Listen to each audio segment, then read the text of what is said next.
दो प्रकार की उपासना होती है।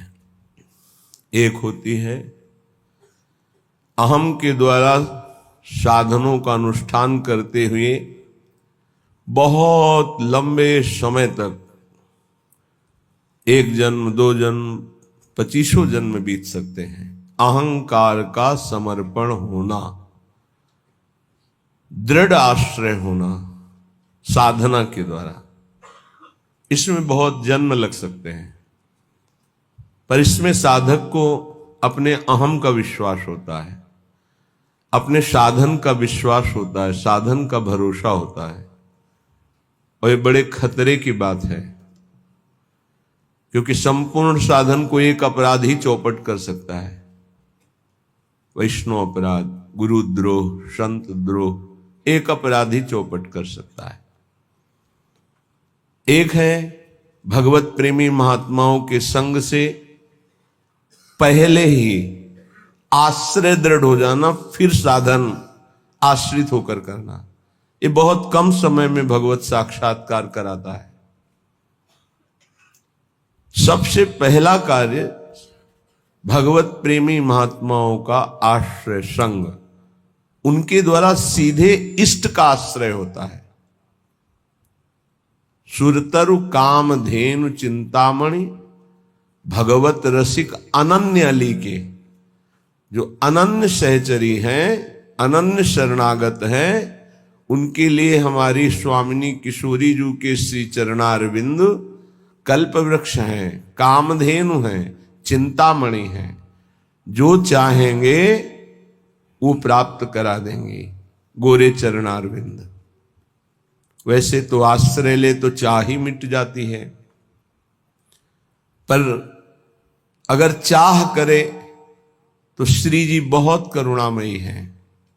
इनके चरणों का आश्रय मात्र सब कुछ प्राप्त करा देता है।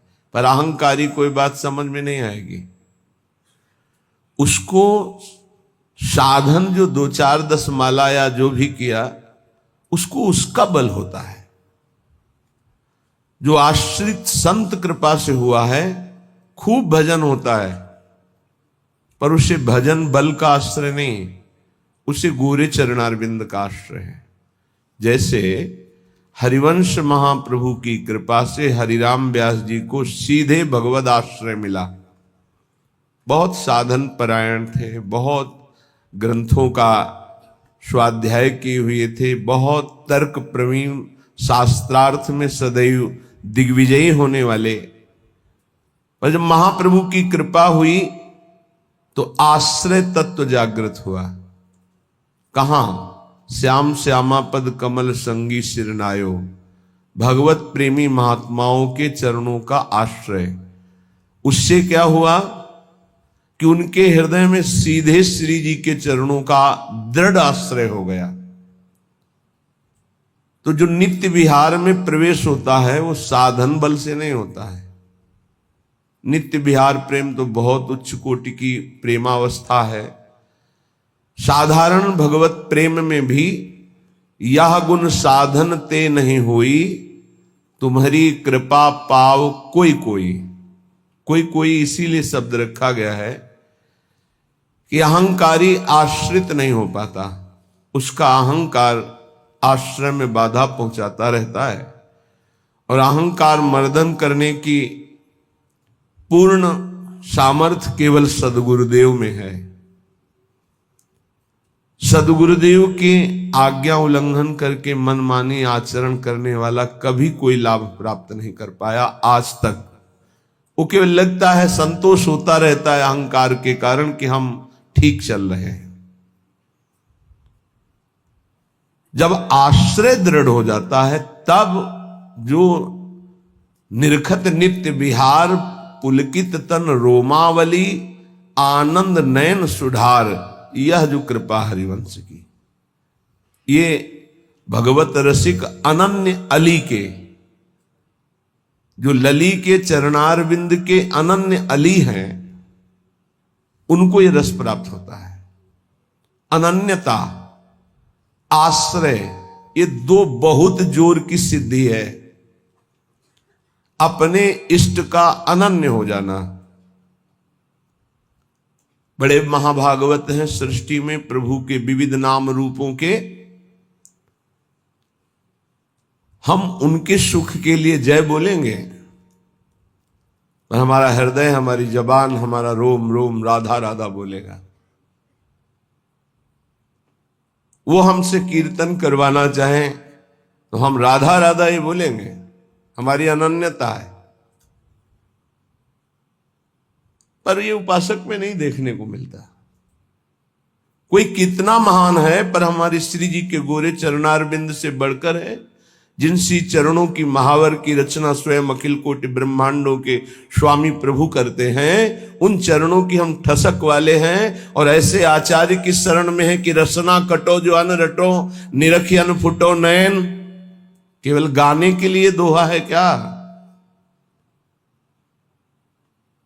अनन्यता, भगवत रसिक अनन्य अली के, और साधन पक्ष का जीवन भर अनुष्ठान करने वाले महापुरुष के वचन काशी में, चंद्रलोक तक मेरी गति है। चंद्रमंडल नहीं, चंद्रलोक तक। ये जो यहां कहा जाता है चंद्रलोक गए, चंद्रलोक सिद्धों की सामर्थ्य नहीं, यंत्रों की सामर्थ्य नहीं है। एक अंतरिक्ष के किसी एक विभाग में उसे चंद्रलोक मान करके बोला जा रहा है। चंद्रलोक तक पहुंचे, सूर्य के हजारों योजन ऊपर चंद्रलोक है। सूर्य का सानिध्य सह पाना ये केवल भगवान अरुण जी की और हनुमान जी जैसे महापुरुषों की सामर्थ्य दूसरे की नहीं। भस्म हो जाएंगे। कोई भी यंत्र, कोई भी पांच भौतिक सामर्थ्य नहीं रखता कि सूर्य के तेज के सामने टिक सके। उसके ऊपर चंद्रलोक है। उन्होंने अंतिम समय संत सभा आसपास बैठी थी, तब उन्होंने कहा कि मेरी गति तो चंद्रलोक तक है, पर मुक्त होना मोक्ष पद ये भगवान विश्वनाथ जी के हाथ की बात है। वो कृपा करें तो मोक्ष हो जाए, लेकिन मैं देख रहा हूं इस समय मेरी गति केवल चंद्रलोक तक है। बहुत बड़े साधन परायण महापुरुष की बात कह रहे हैं। साधना की सामर्थ्य नहीं है। साधना किया जाता है असाधन मिटाने के लिए, समय को सार्थक करने के लिए, और प्रियालाल की प्राप्ति होती प्रियालाल की कृपा से। जब उपासक का आशय दृढ़ होता है तब ये बात आती जो हरिराम व्यास जी कह रहे, काहू के बल भजन को, काहू के आचार, व्यास भरोसे कुंवर के सोवत पांव पसार। भरोसा, विश्वास, दृढ़ आश्रय, ये दुर्लभ गति प्रदान करता है। दुर्लभ गति। अहंकारी कितनी साधना करेगा, पर अहंकार उससे ऐसा अपराध करवा देगा, गुरुद्रोह, संत द्रोह, वैष्णव द्रोह, जिससे उसका सब किया कराया चौपट और दुर्गति पक्की। इसीलिए गुरु सेवा तज करे जबान, यह है अधर्म यह है सब हानि। सेवक जी महाराज ऐसे नहीं लिख रहे हैं। भगवत रसिक अनन्य अली की अनन्यता। गीता जी में श्री भगवान बहुत बार अनन्यता की बात कह रहे हैं। सिद्धांत विचार लीला में ध्रुवदास जी कह रहे, जो अनन्य भयोता को भाग कहा कहिए, आराध्य देव की अनन्यता और दृढ़ आश्रय बहुत बड़ी उपलब्धि है, सिद्धि है। कितने ऐसे वैष्णव उपासक हैं जिनकी केवल फल में बुद्धि रहती है। इनको अपने घर ले जाए, इनको खवा दे तो हमें ये फल मिलेगा, इनको ऐसा करे तो ये हमें लाभ मिलेगा।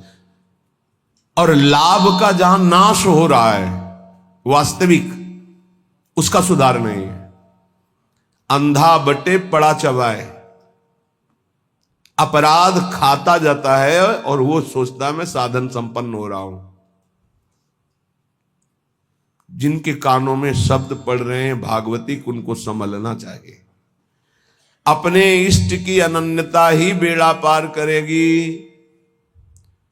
तुम्हारे साधन बल में इतनी ताकत नहीं है कि इस महान भव समुद्र से पार हो जाओ। आचार्य चरण कह रहे हैं, क्वाहम मूढ़मति को नाम परमानंद एक सारम रसम। मैं मूढ़मति, कहां परमानंद का सार राधा नाम। वो अपने को मूढ़मती समझ रहे हैं। आप इतने विद्वान बुद्धिमान हैं, साधन से वस्तु प्राप्त कर लेंगे, तो हम फिर साधन क्यों करें? असाधन मिटाने के लिए। साधन नहीं करोगे तो असाधन बनेगा। लाभ किससे मिलेगा? प्रियालाल की कृपा से, आश्रय से। बात समझना है बड़े महापुरुषों की, बहुत जल्दी लाभ हो जाएगा। ये समझ में नहीं आती सबके। बिगड़ी जन्म अनेक की अब ही सुधरे आज, हो ही राम को, हो गया हमारा काम। भगवत प्राप्ति पक्की होगी, हो ही राम को। अब समय कैसे व्यतीत करें? नाम जब गलती ना हो, इसलिए तज कुसुमाज, गंदी बातें छोड़ो, नाम जप करो। इससे समय तुम्हारा सार्थक होगा। गति तुम्हारी प्रभु के होने से होगी। मेरी प्रिया जो, मेरे श्यामा जो, मेरी लाडली जो।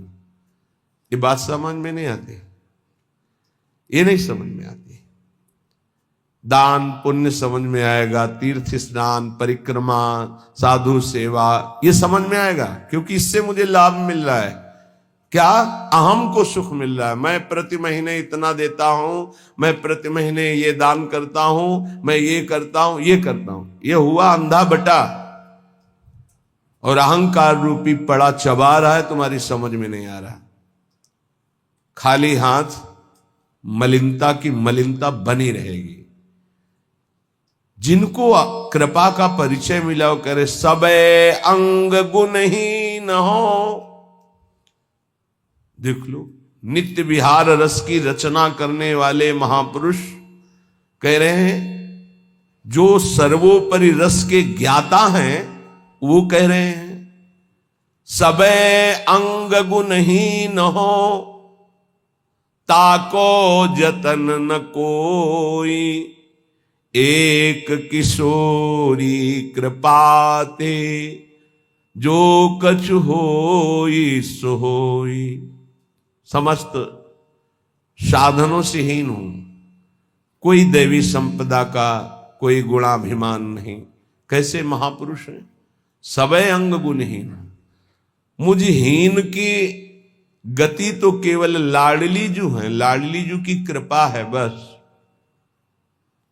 सो कृपाति सुलभ नहीं, ताको कौन उपाय, चरण शरण हरिवंश की सहज ही बन्यो बना।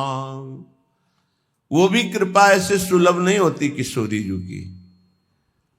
बोले हमारा तो सब सहज बनाव बन गया, हित सजनी स्वरूपा हरिवंश महाप्रभु की शरण मिल गई, तो श्री हरिवंश कृपा हुई तो लाडली जी की कृपा बरसने लगी। किसके ऊपर? जो सबे अंग गुणहीन हो, किंचन मात्र अहंकार नहीं। प्राय हम देख रहे हैं कि अहंकार की धरा में जिससे अहंकार पुष्ट हो, वो कार्य करने में सुख मिल रहा है अंतःकरण को। ध्यान से देखिएगा तो आपको परिचय मिल जाएगा। मैं ये कर रहा हूं, मैं ये करूंगा, मैंने इतना जपा, मैं इतना जपूंगा, ये अहम अंदर जो है वो सुखानुभूति दे रहा है, वो साधना की। और महान प्रेम रस प्राप्ति के लिए साधन सुख का नहीं, आश्रय सुख का रसास्वादन होता है। साधन तो आश्रित से ऐसा होता है कि अहंकारी से हो ही नहीं सकता है। 5 मिनट में जो आश्रित का भजन होगा, वो 5 घंटे अहंकारी करे तो भी नहीं पहुंच सकता। आर्त भाव से द्रवित हृदय से 5 मिनट तन्मय होकर जो उसका भजन हुआ, उसकी बराबरी अहंकारी 5 घंटे क्या 5 दिन करे तो बराबरी नहीं कर सकता। आश्रय समझ पा रहे हो? भगवत कृपा से तो समझ लीजिए, हृदय से आश्रय। समय व्यतीत करने के लिए नाम जप। हम आश्रित हैं, इसके लिए पवित्र रहना अनिवार्य है। तो कोई हमसे गंदी बात, गंदी क्रिया, गंदी सोच, गंदे लोगों का संग न बन जाए, ये सावधानी। तब जाके उपासक के हृदय में भगवदानंद स्फुरित होता है। ये सब बहिर्मुख अपनी केवल अहंकार की वृत्ति को पुष्ट करके साधना का अहम रख करके परम पद प्राप्त करना कदापि नहीं। अंतर्मुख होकर देखो, कृपा के बिना एक क्षण भी तुम नाम जप नहीं कर सकते। कृपा आपके ऊपर है, उस कृपा की बलिहारी नहीं जा रहे और अहम को पुष्ट कर रहे हो। बहुत सावधानी, अंदर का विषय अगर इसे सुधारोगे नहीं तो बहुत लंबा समय चला जाएगा, बहुत लंबा समय। बाहरी वेश परिवर्तन से, बाहरी स्थान परिवर्तन से कोई फर्क नहीं पड़ता मन में, अहंकार में, दोषों में। जब तक हमारा चिंतन परिवर्तित नहीं होगा तब तक बात नहीं बनेगी। अहम युक्त चिंतन मूढ़ता को धारण करता है। मूढ़ पुरुष कभी परम पद का अधिकारी नहीं होता। दैन्य भाव प्रियाजू को अत्यंत प्रिय है और ये अहम नष्ट होकर दैन्य आना केवल गुरु कृपा से होता है। एक है, उनको बस शरणागति के बाद एक ही उपदेश कि तुम जितना दान पुण्य करते हो सब बंद कर दो, यमुना जी में फेंक दो या ऐसी जगह दे दो कोई तुम्हारी तरफ देखे ना, कोई तुम्हें बाद में धन्यवाद ना दे ऐसा, और नमक रोटी खाओ, भजन करो, श्री जी मिल जाएंगे। पर वो सम्मान प्रिय जीवन तो हमको ये बर्दाश्त नहीं। और सार्वभौम सत्संग हो रहा किसी व्यक्ति के लिए नहीं, वो तुम्हारे अंदर की कमजोरी को दूर कर रहा है, उस कमजोरी को मार रहा है जो तुम्हारे भजन को खा रहा है, तुम्हारे भजन को छीण कर रहा है। पर वह अहंकारी चोरों को संभाल के हृदय में रखता है और सत मार्ग की वृत्ति से दूर हो जाता है। वो समझ नहीं पाता, वो संत वाणी को, गुरु वाणी को अपना विरोधी समझता है और अपने विरोधी काम, क्रोध, अहंकार, मोह, मद इनको मित्र समझता है। इनको बचाने के लिए सत्संग रूपी प्रहार से बचा जाता है। नहीं, इतने प्यारे इन दोषों को हम कैसे निकाल सकते हैं? सत्संग छोड़ देंगे, सामने आना छोड़ देंगे, लेकिन भगवत प्रदत्त बुद्धि के द्वारा विकारों को छोड़ दें, ऐसा कैसे हो सकता है? यही दुर्गति जीव की है। भगवान की तरफ ते सब बानक बन गया, मानव देह वृंदावन आ जाना, रसिकों से शरणागत होकर दीक्षा ले लेना, साधन पद्धति का ज्ञान करा देना, पर उनको कुछ नहीं।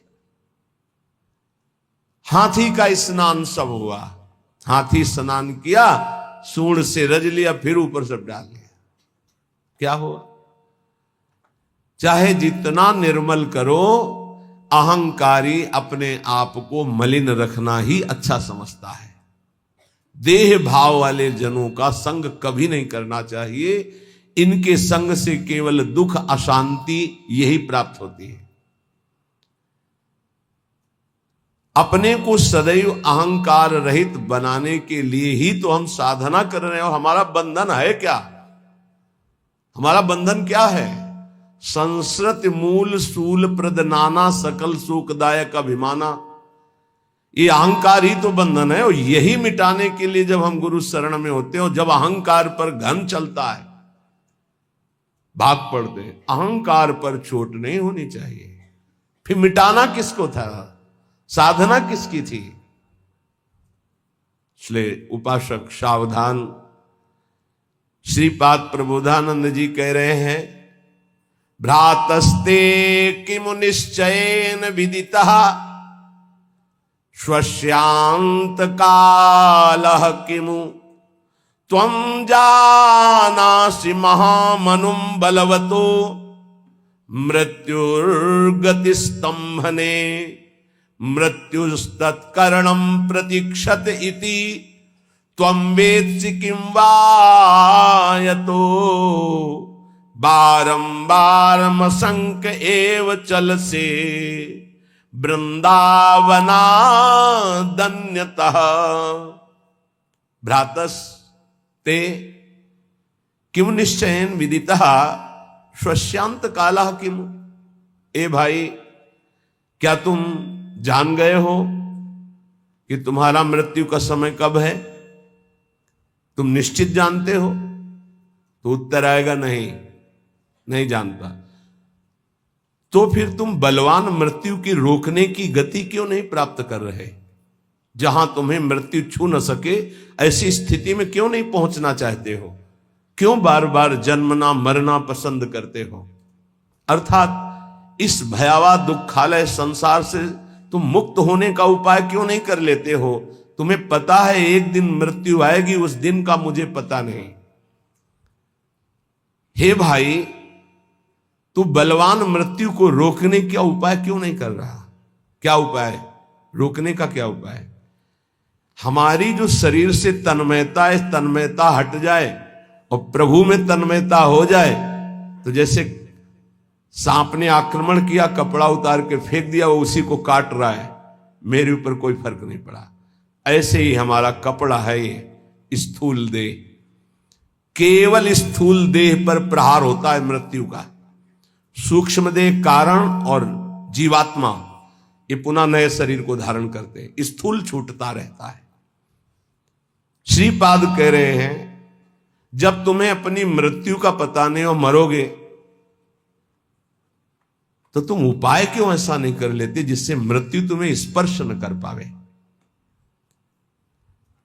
जब तुम्हारी मृत्यु होगी तो तुम्हारा कुछ नहीं होगा इस मृत्यु लोक का।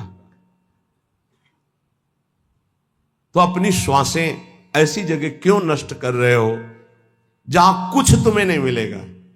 कई बार प्रार्थना की है, मानो आपको एक ऐसे देश भेजा जाए जहां बहुत सब सुविधाएं मिल जाएंगी, खूब भोग भोगो, रुपया पैसा मकान सब, लेकिन वीजा है आपका, उसके तिथि तारीख पूर्ण होने पर आपको तुरंत वापस बुलाया जाएगा। जब वहां से वापस बुलाया जाएगा तो कुछ नहीं, कपड़ा भी उतरा लिया जाएगा। बोलो ऐसे देश में रहना पसंद करोगे जाना? विचार करके देखो, कपड़ा भी उतरा लिया जाएगा, फिर देश से बाहर निकलो। चाहे जितना पुत्र पुत्री परिवार रुपया पैसा गाड़ी घोड़ा मकान सब एकत्रित कर लिया, लेकिन जब उस देश का वीजा खत्म होगा तो कपड़ा भी उतरा लिया जाएगा और आपको भगा दिया जाएगा। बोलो ऐसे देश में रहना पसंद करोगे, राजी रहोगे? सब कोई कहेगा नहीं। तो ऐसे ही देश में तो रह रहे हो, इसी देश में रह रहे हो, इसका नाम मृत्यु लोक है। हर सुविधा, हर विधान, हर आपका किया हुआ संकल्प कार्य सब का सब आपका यहीं रह जाएगा। ये कपड़ा भी उतरा लिया जाएगा, स्थूल शरीर भी यहीं भस्म कर दिया जाता है, इसको भी नहीं ले जा सकते, छोड़, इसको भी छोड़ करके सूक्ष्म शरीर कारण शरीर और जीवात्मा ये पुनः आगे पुनरपि जननम पुनरपि मरणम पुनरपि जननी जठरे शयनम। आप विचार करो कि आप बुद्धिमान हो। यदि परम कृपालु प्रभु का आश्रय लेकर नाम जप नहीं कर रहे और विषय भोगों में नाना प्रकार की धन संपत्ति में नाना प्रकार के व्यवहार बढ़ाने में अपना समय नष्ट कर रहे हो, तो तुमको ये ध्यान रखना चाहिए कि तुम इस देश में हो, मृत्यु लोक में हो, जहां से भगाया जाएगा वीजा खत्म होने पर, श्वास पूरी होने पर। तो आपका शरीर भी आपके साथ नहीं होगा, कपड़ा तक उतरा लिया जाएगा। ये शरीर हमारा कपड़ा है, वशांश जीर्णानि यथा विहाय, इसे कपड़ा ही कहा है भगवान ने। क्या बुद्धिमान हो तुम? इतना दिव्य मानव देह मिलने के बाद कमा के क्या जा रहे हो? पाप और पुण्य की पोटरी लेकर फिर वही दुर्गति। इसलिए भाई, मृत्यु तुम्हारा इंतजार नहीं कर रहे। भाई बेटी का ब्याह रहेगा, पूरा कर ले तो हम थोड़ा भी, या थोड़ा अमुक कार्य रह गया, नहीं, तत्काल प्रहार करेगी, बस समय आने दो। चाहे वो पुण्यात्मा हो, चाहे महात्मा हो, चाहे दुरात्मा हो, सबके ऊपर उसका प्रहार होता है। पर महात्मा अपनी स्थिति इतनी ऊंची उठा लेता है कि मृत्यु जनित उसको दुख नहीं होता। जैसे मत वाले हाथी के गले से फूलों की माला कब टूट के गिर गई पता नहीं चलता, ऐसे भगवत प्राप्त महात्मा का शरीर कब छूट गया उसको कोई पता नहीं, क्योंकि वो हर समय जिसमें रमण कर रहा था वो उसी में रमण करता है। शरीर एक स्वप्न की तरह छूट गया। इसलिए मेरी प्रार्थना मान ले भ्रातस, ए भाई, बारंबार असंख्य चल से वृंदावनादन्यतः। वृंदावन, प्रिया प्रीतम, प्रेमी जन, भगवान नाम, इनको तू छोड़कर बार बार अन्य चिंतन करता है, अन्य क्रियाएं करता है, अन्य बातों में मन लगा रहा है। तुझे डर नहीं लग रहा कि तेरी मृत्यु होने वाली है? बहुत भयावह संसार है, बहुत भयावह। क्योंकि आपको भुलावे में डाल दिया गया, इसलिए आपको ऐसा नहीं लग रहा। यहां प्रति मिनट, प्रति सेकंड ऐसे सावधान है जैसे युद्ध क्षेत्र में चारों तरफ से बाण चल रहे हो और वो महारथी अतिरथी वीर अपने को बचाते हुए निकल रहा हो, ऐसे चला जा रहा है। एक एक सेकंड सावधान, नेत्र खुले, हर समय मंत्राकार वृत्ति, कभी भी शरीर छूट सकता है। क्यों? क्योंकि पता है ऐसी स्थिति है। आपको एकदम भुलावे में डाल दिया गया है। आपके पास वो पार्षद नहीं है जो आपको सावधान करे। बड़ी कृपा है जिनको भगवान ने ऐसी बुद्धि दे दी, ऐसी विवेक दे दिया। यहां से चलना है, रहना नहीं, देश बिराना है। सबसे सबकी सेवा करो, सबको प्यार करो। वो प्यार, वो सेवा एकमात्र भगवान के प्रेम के लिए, भगवान की प्राप्ति के लिए। खूब धन कमाओ धर्म पूर्वक, दूसरों को सुख पहुंचाओ और उस सुख को भगवान के चरणों में समर्पित करो, तो सुख सिंधु भगवान तुम पर प्रसन्न हो जाएंगे। मृत्यु पर तुम विजय प्राप्त कर लोगे। ए भाई, बार बार धाम छोड़कर, नाम छोड़कर, प्रिया प्रीतम को छोड़कर संसार का चिंतन करते हो, पता है किसी भी श्वास में तुम्हारे ऊपर मृत्यु का प्रहार हो जाएगा। इसलिए कृष्णानंद रसाम्बुधे परतरम सारम विचित्रोज्ज्वला कारम पारगतैरपि श्रुति शिरो वृंदस्य नेक्षम मनाक् श्री वृंदा विपिनम सुदुर्लभतरम प्रत्यासमासाद्य भो क्षुद्रासा कुपिशाचिका वशगतो वम भ्रम्य से किम वही।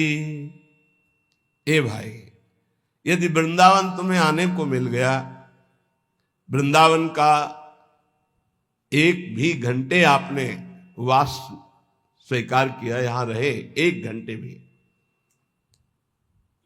और नाम जप कर लिया या सत्संग सुन लिया या बिहारी जी के दर्शन कर लिए, तो उज्ज्वलाकार श्रेष्ठतम सार अर्थात महाप्रेम प्राप्ति के लिए तुमने कमर कस ली।